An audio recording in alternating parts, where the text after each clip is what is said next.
Hello, in this video you are going to learn the concept of RMI, that is remote method invocation.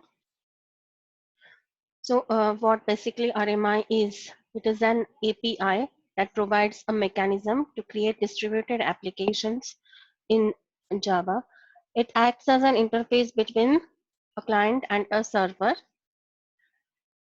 So it allows an object to invoke methods on an object running in another JVM. So your client and server may be on same machine that we refer with the local machine, or they can be on two different machines executing two different JVMs. So RMI provides remote communication between the applications using two remote objects which are called as stub and skeleton. So just moving ahead, the RMI architecture, basically it has four layers. The first layer is called as an application layer, where actually the client and server side programs will get executed. So actual implementation of client and server applications will be there in application layer. The next layer is a proxy layer. So client side remote object in this case is called as a stub, which represents a proxy remote object, and a server side remote object is considered as a skeleton, which represents a server side proxy remote object. So here it refers to two objects for remote communication. The third layer in this is called RRL, that is remote reference layer. So this layer manages the references made by the client to the remote object. And the last layer in this architecture is a transport layer, which is actually used for communication in between client and server by using TCP protocol. So now just we'll learn how actually this architecture will get executed, how actually RMI will call the server side remote object. And also when client makes a call to the remote object, it will get received by the stub, which passes this request to RRL, that is remote reference layer. When the client side RRL receives the request, it calls the invoke method of remote REF interface. There is one interface in RMI package which is called as remote REF interface, and passes the request to the RRL of the server side. Of course, this passing everything will happen with the transport layer using TCP protocol. So RRL on a server side passes the request to the skeleton, which finally invokes the required object on a server. The result is passed all the way back to the client. So the server object will get executed, will get called, the method will get executed, and the output will be transferred to the client machine. So this is how actually the RMI architecture works in four layers: application layer, proxy layer, which represents the stub and skeleton, remote reference layer, and the transport layer. So while communicating in between client and server, the data or the objects from client to server or server to client need to get passed. So there are two processes for sending the data in between client and server. The processes are called marshalling and unmarshalling. So marshalling refers to the process of converting the data or the objects into a byte stream, so that the object or data will get passed using TCP protocol to another to another server. And unmarshalling is the reverse process of converting the byte stream back to their original data or the object. So for client server communication, this marshalling unmarshalling processes are important. The conversion is achieved through the serialization. The purpose of marshalling or unmarshalling process is to transfer data in between the RMI systems.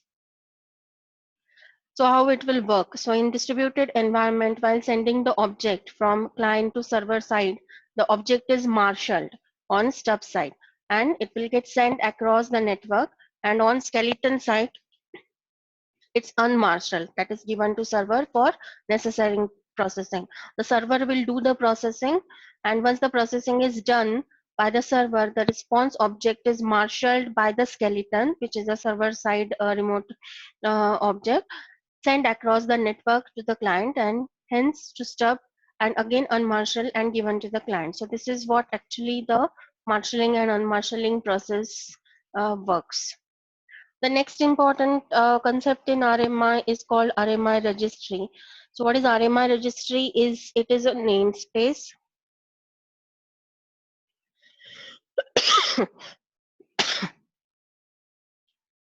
RMI registry is a namespace on which all server objects are placed. Each time the server creates an object, it registers this object with the RMI registry using bind or rebind methods. To invoke a remote object, the clients need a reference of that object, and at that time it will call a lookup method. It will fetch the object from the registry using its bind name. So RMI registry is basically it's a namespace on which all server objects are placed. Each time the server creates an object, it has to register that object to the registry using either bind or rebind method. Same to invoke the remote object, the client needs a reference of that object, and by lookup method, he can get access of the remote object, which is registered inside the RMI registry. So RMI registry plays very important role in RMI programs. So there are so many classes and interfaces in RMI package.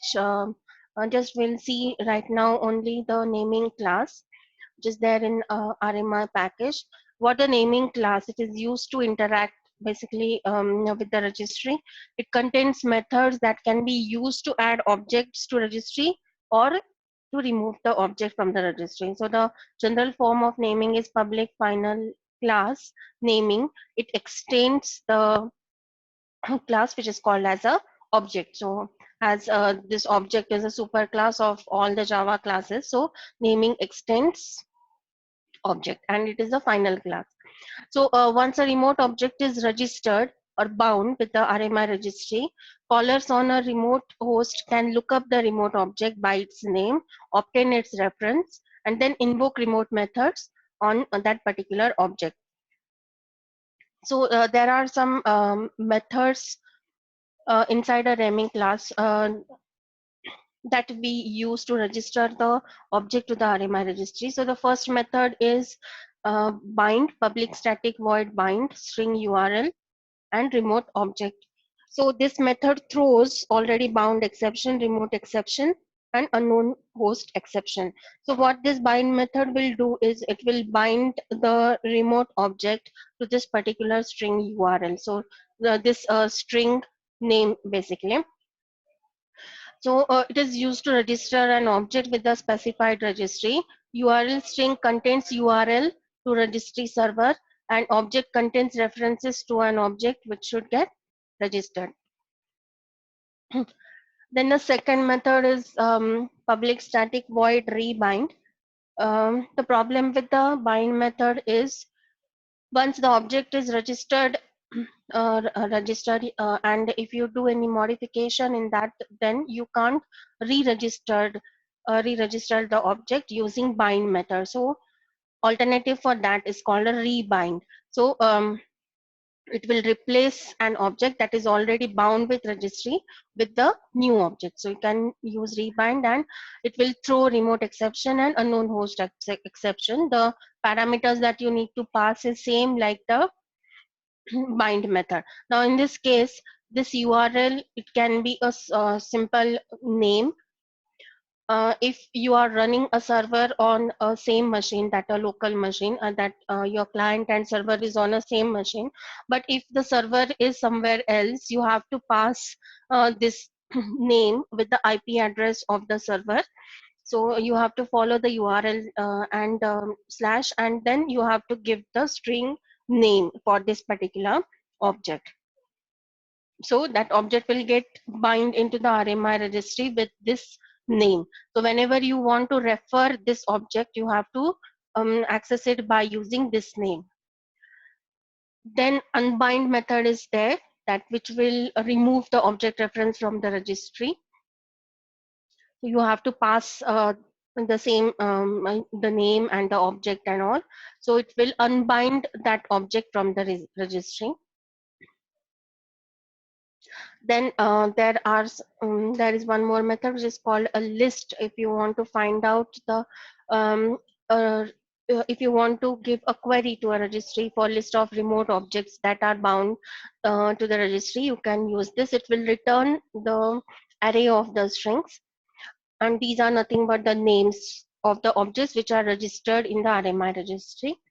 And the last method in this is public static remote lookup string URL, which throws unbound exception, remote exception, unknown host exception. This method will be used by a client-side program for to search for this particular remote object in the RMI registry. The return type of that is remote reference, because remote is an interface, so this will be the reference of that.